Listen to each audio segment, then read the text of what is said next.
Bon allez, pas chasser.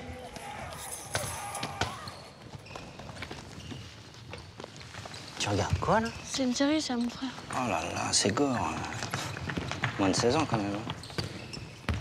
Tu sais, moi j'ai beau savoir que c'est des effets spéciaux, ça me fait bien flipper. Ah bon? Ah ouais. Pas toi? Ouais, c'est chaud. Les images violentes, on doit les éviter, sinon il faut en parler. Vas-y, raconte. Face aux écrans, soyons vigilants. Retrouvez-nous sur jeunepublic.csa.fr. On va peut-être changer, non? Moins de 10, c'est pas vraiment de votre âge. Ça vous a pas paru un petit peu bizarre, le garçon qui embrassait toutes les filles, là? Il avait pas mal de copines, non? Ouais, tu te laisserais, toi, attraper par les cheveux comme il faisait? Bah non, jamais de la vie. Je sais pas, tous les garçons qui applaudissent autour, c'est franchement... au secours. Les images choquantes, on doit les éviter, sinon il faut en parler. Pourquoi, à ton Face avis? aux écrans, soyons vigilants. grave. Retrouvez-nous sur jeunepublic.csa.fr.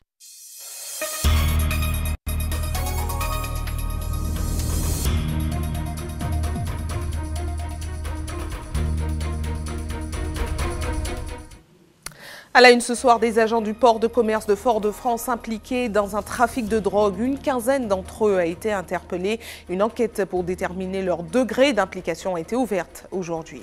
L'ARS et la mairie du Marin mobilisés contre les moustiques. Des agents ont sillonné le bourg et la marina à la recherche de gîtes larvaires. Une opération menée aujourd'hui dans le cadre de la journée contre le moustique. Acquérir un bus pour aider de jeunes adultes handicapés à s'évader. Un projet lancé par l'association Pays d'enfants Martinique. Une cagnotte en ligne a été créée pour collecter des fonds. Enfin, la 8e édition de la Transmartinique est programmée ce week-end. 850 sportifs y participeront. Le départ sera donné cette année aux prêcheurs. Marie-Claude Grandin-Crochemar, que vous voyez à l'antenne, la trésorière de l'association Club Manicou, organisatrice de l'événement, nous donnera plus de détails dans un instant. Bonsoir à tous, heureuse de vous retrouver dans cette tranche info que vous pouvez suivre en direct sur Facebook. Nous commençons avec un trafic de drogue démantelé au port de Fort-de-France qui fait grand bruit et pour cause. Celui-ci implique des agents et des dockers du port de commerce. Environ 15 d'entre eux, suspectés d'être au cœur du trafic, ont été interpellés. Voyez les explications d'Alizé Lutran et de Guy-Raphaël Rony. Des conteneurs en guise de mule, la méthode est plutôt classique. C'est par ce biais qu'un réseau de trafic de stupéfiants aurait ainsi été orchestré depuis nos côtes vers l'Hexagone. À l'aller, des conteneurs chargés de cocaïne et de la résine de cannabis à bord des bateaux retour. La marchandise aurait été habilement dissimulée dans les conteneurs, au milieu d'autres produits légaux. C'est un réseau interne de complices, en majorité des agents du port de Fort-de-France et des dockers, qui aurait permis de récupérer et de faire circuler la marchandise en toute discrétion. Après plusieurs mois de surveillance accrue des services de lutte anti-drogue, un vaste coup de filet aurait eu lieu lundi soir dernier. Une quinzaine de personnes auraient depuis été placées en garde à vue. De la marchandise aurait également été retrouvée et saisie. Reste maintenant à confirmer les implications réelles de chacun. L'affaire aurait été conjointement confiée à l'Office central de répression du trafic illicite de stupéfiants et à la gendarmerie. Le procureur de la République, de son côté, devrait communiquer sur le dossier demain. Attention, la Martinique est placée en vigilance jaune pour mer dangereuse à la côte. Une houle énergétique de secteur nord impactera les côtes de la Martinique demain en fin de matinée. En Atlantique et Canaux, la mer deviendra plus forte en début d'après-midi avec des creux moyens entre 2,50 m et 3,50 m. La plus grande prudence est donc recommandée. L'ARS et la mairie du Marin unis contre le moustique. Une opération de sensibilisation a été organisée aujourd'hui dans la marina et le bourg. Les agents ont inspecté toutes les zones suspectées de se transformer en gîtes larvaires. Une expédition menée dans le cadre de la journée contre le moustique que Yoann Boulard a suivi toute la journée. Reportage. Et voilà. Ici, on a un gîte rempli de larves d'Aedes aegypti. Bonne prise pour cette faction marinoise. Bon Dieu Seigneur. Une embarcation à l'abandon, une eau stagnante, un repère idéal pour les espèces de l'île. On va appeler ça un gîte mixte. Donc, il y a deux types de moustiques à l'intérieur, Aedes aegypti et ossiculex. Le risque, c'est que déjà la prolifération de ces moustiques, c'est des nuisances, ça va embêter les gens, mais aussi ils sont vecteurs de virus, comme ceux dont on a cité là, la dengue, Zika, chikungunya. Le propriétaire sera contacté et le bateau vidé par les services de la mairie. L'eau est claire, hein? L'eau est claire. Ici, autre gîte aquatique, mais la limpidité de l'eau ne rime pas avec absence de risque. Il y a les œufs tout au fond, comme il a expliqué. Voilà. Et là, ça va grossir et on aura au moins 50 à 150 œufs par récipient. Donc voilà, c'est quelque chose de terrible quand on ne sait pas. On a beau jeter l'eau et se dire j'ai renouvelé, mais ça ne veut rien dire parce que l'œuf, tant qu'il est sur la paroi, il est vivant.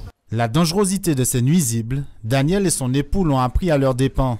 L'année dernière, son mari a contracté le Zika sous sa forme la plus virulente, le Guillain-Barré.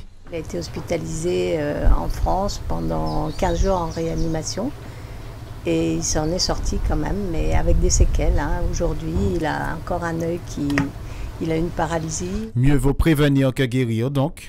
Direction les écoles, la sensibilisation passe aussi par l'éducation. Rien à signaler et on tient à vous féliciter parce que tout est bien entretenu. Oui. Au niveau des regards, pas de gîte particulier. Nous sensibilisons régulièrement nos enfants à ce problème puisque c'est par les enfants que nous pouvons atteindre les parents.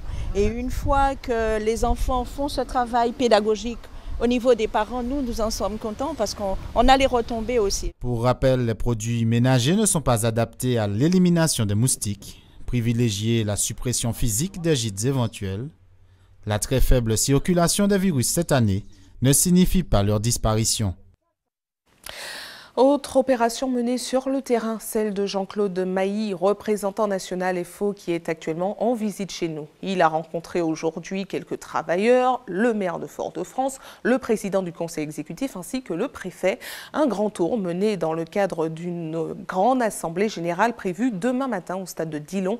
Il a pu prendre note des différentes remarques sur les difficultés des travailleurs martiniquais afin de les faire remonter dès son retour à Paris. Voyez ces précisions recueillies par Louis Sabas.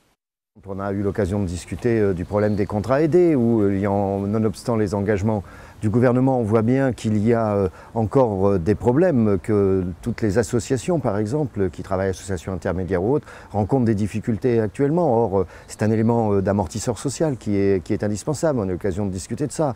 Bon, après, il y a aussi ici ou là des conflits.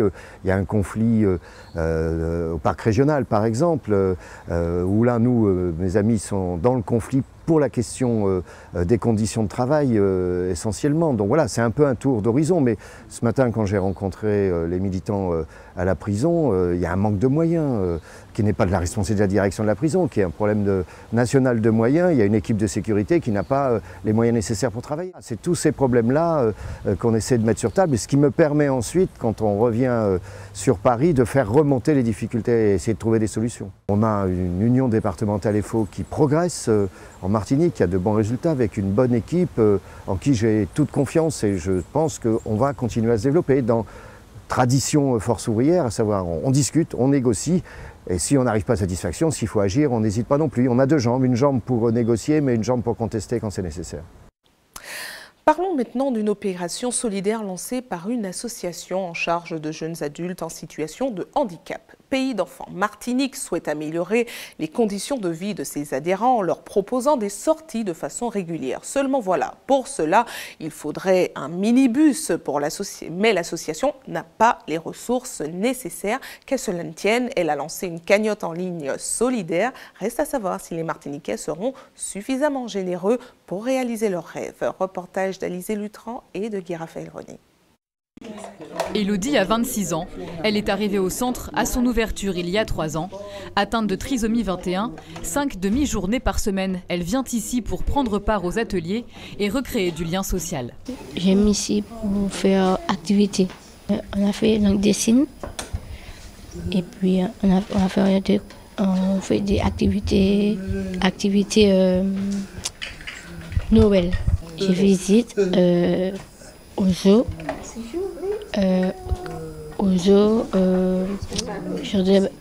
Sur de balada. Des sorties en extérieur qui depuis plusieurs mois ne sont plus possibles pour les 5 jeunes adultes du centre en situation de handicap également, atteints de retard psychomoteur, mentaux, d'autisme ou de trisomie.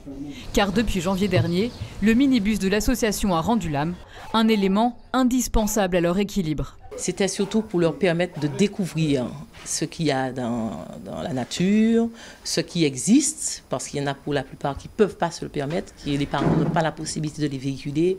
On faisait ça au jardin de Balata, le centre de découverte de Saint-Pierre, on est allé sur le marché, et en fait stimuler aussi leur mémoire. Et ça, je me suis rendu compte que ça leur permet de retenir plus facilement que quand ils restent enfermés. On mettait en place une sortie par mois pour leur permettre justement plus de stimulation, plus d'envie, plus de goût. Il faut dire que l'association fonctionne avec seulement 1 000 € de budget mensuel. Contrairement aux structures similaires publiques et donc gratuites mais souvent saturées, ici, chaque pensionnaire paie 200 € par mois. Une maigre rentrée d'argent dédiée à la préparation et la réalisation des ateliers et des sorties.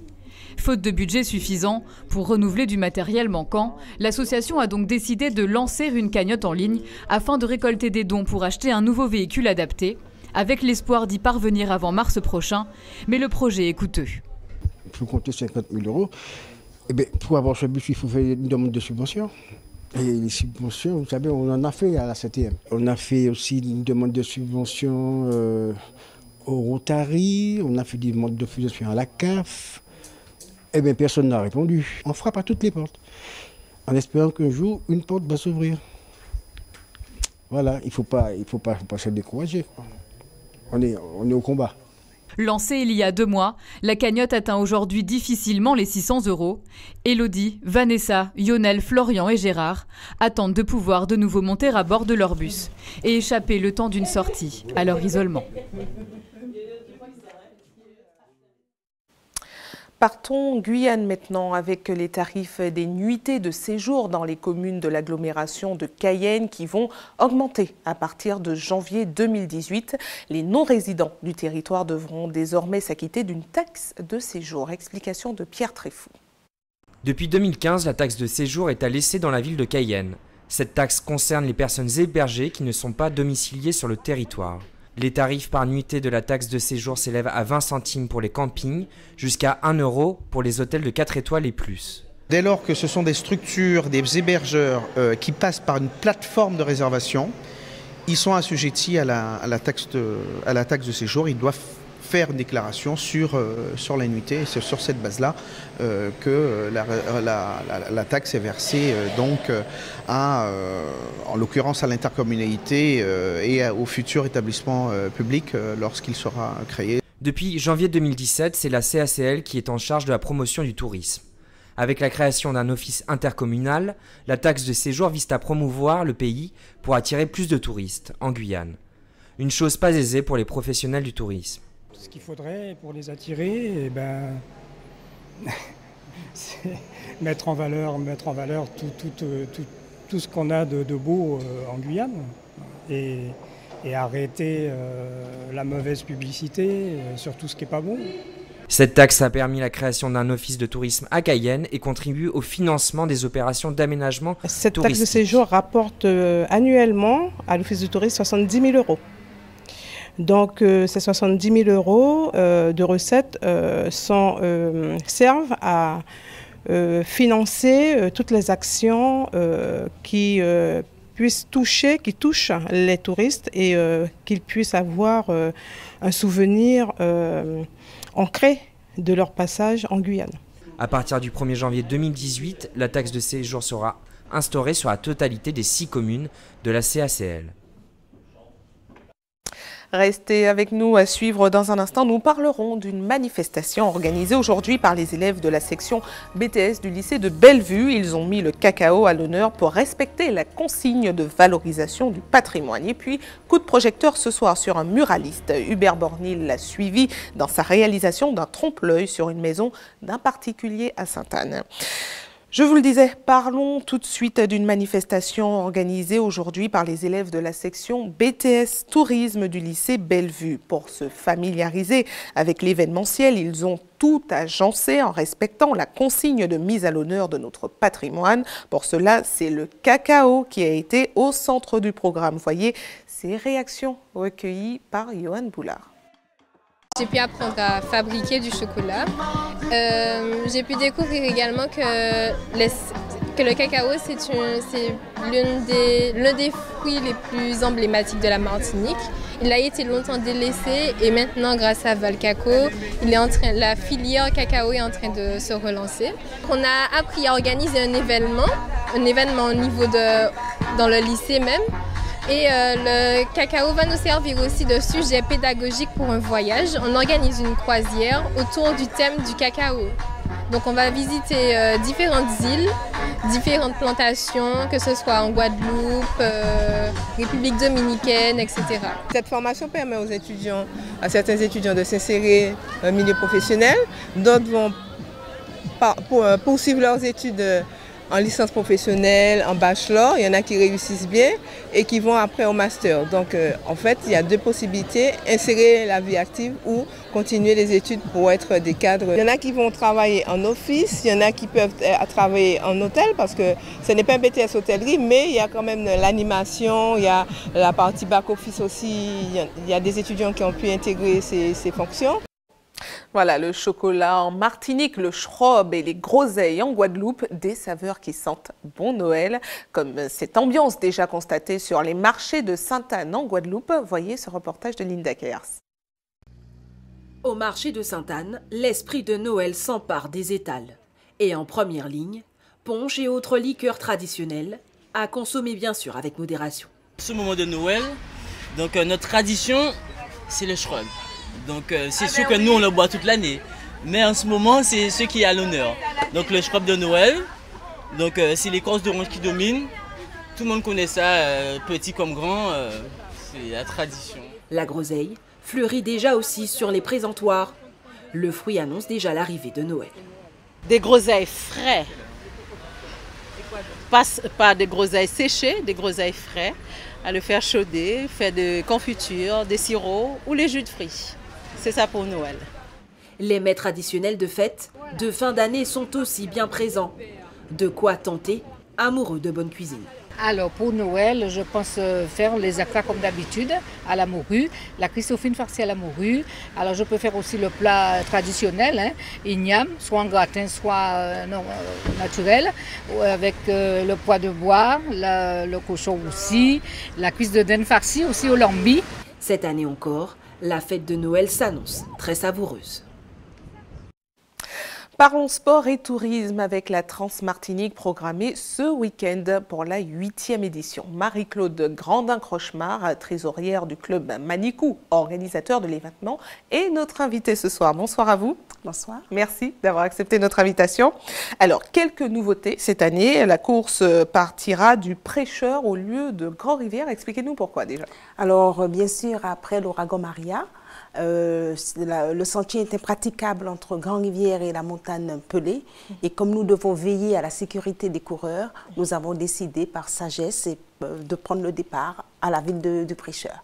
Donc, à cause de cela, le parcours se voit réduit à 138 km au lieu des 150 à l'origine. D'accord, c'est pour cela que la distance aussi a été réduite, c'est pour les raisons de sécurité. Tout à fait. Alors, est-ce que tous ces changements ont eu des répercussions sur les inscriptions?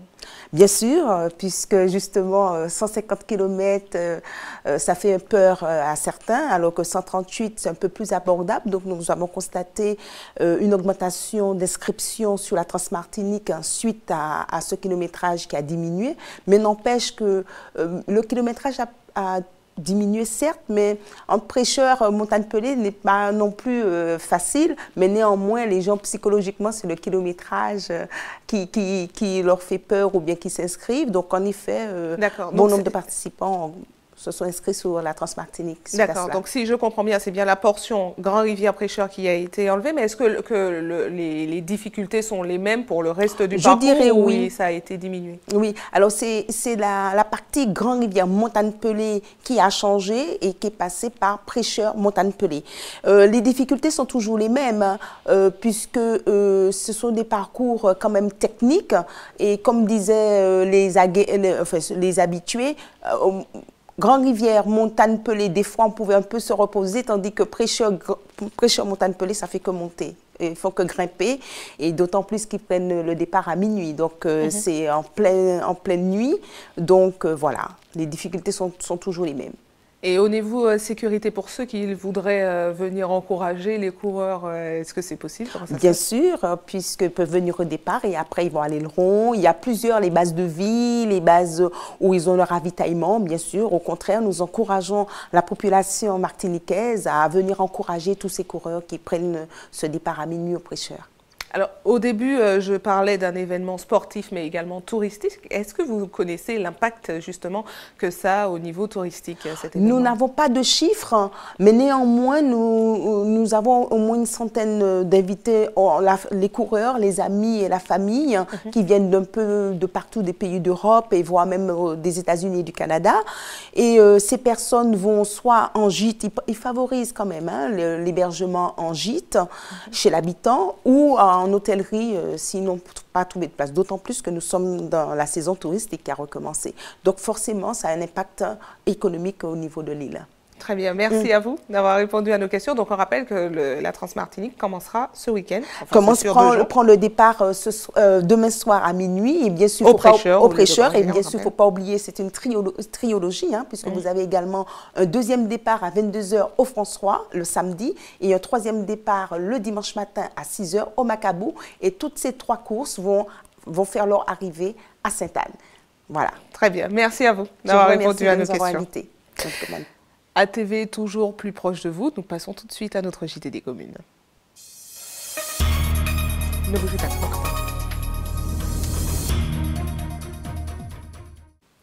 Coup de projecteur ce soir sur un muraliste qui réalise des trompe-l'œil. Vous le savez, il s'agit d'un genre pictural destiné à jouer sur la confusion de la perception du spectateur, donc en trompant l'œil. Hubert Bornil et Valérie Vincent l'ont rencontré en plein travail sur une maison de particulier à Sainte-Anne et vous allez le voir, ça vaut le détour. Regardez. Là, vraiment, je suis bluffé, je suis en pleine admiration de cet artiste qui peut embellir votre mur. Regardez un peu ces jeux de lumière, ces jeux d'ombre, ce qu'on appelle les trompe-l'œil. Alors là, vraiment, Stéphane, depuis 25 ans qu'il exerce ce métier, mais on sent qu'il y a de la passion. Artiste décorateur, Stéphane Mabic en a fait son métier depuis plus de 25 ans. Sa spécialité, le trompe-l'œil. Un genre pictural qui permet de jouer sur la confusion de la perception.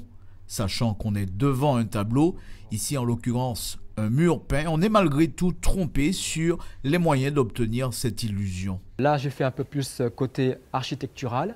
Donc bien sûr, on se base toujours sur une ligne d'horizon qui est 1,50 m. Si vous regardez bien dans la réalité, c'est 1,50 m. Après, il y a le point de fuite qu'on faut mettre au centre, où on peut le déplacer. Et là, je trace. C'est un véritable art que maîtrise cet homme plutôt discret. C'est une passion et c'est vrai que plus tu en fais, bien sûr, plus tu progresses. Parce que je progresse toujours quand j'en fais. J'ai toujours envie d'aller jusqu'à la perfection. L'artiste réalise de belles performances. Souvent, vous ne verrez pas toutes ses œuvres. Certains de ses clients préfèrent réserver ce genre artistique à leur intérieur. Parfois, ce sont des pièces intimes comme la salle de bain ou les toilettes. Un métier qui nourrit difficilement son homme, pourtant, il ne se voit pas faire autre chose. Ah oui, c'est une passion, je ne pourrais pas m'arrêter. Ouais. Et je ferai ça jusqu'au bout. Et même si je galère, je ferai ça jusqu'au bout. Le domaine du trompe-l'œil dépasse largement les cadres du tableau. Il envahit aussi le mur, comme on peut le voir ici.